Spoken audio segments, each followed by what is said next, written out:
In case you missed it, that was Walk Hard, and it's great weather for a walk. But why the photo op? Well, these 5 fraternity brothers aren't just walking to the edge of the block or to the end of town. They're walking almost 130 miles, all the way to Panama City.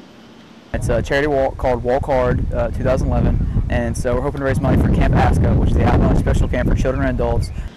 And it all started with a guy in a Superman cape.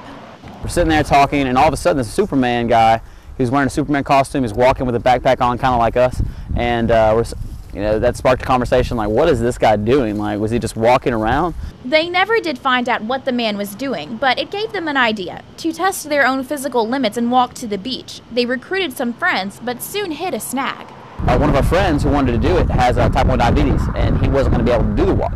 And he volunteers at a camp, Camp Seal Harris at Camp ASCA. So we decided, to kind of pay tribute to him. He can't do it, so we'll give back something that he gives to. Last year, the group raised almost $5,000 for Camp ASCA in 2 weeks.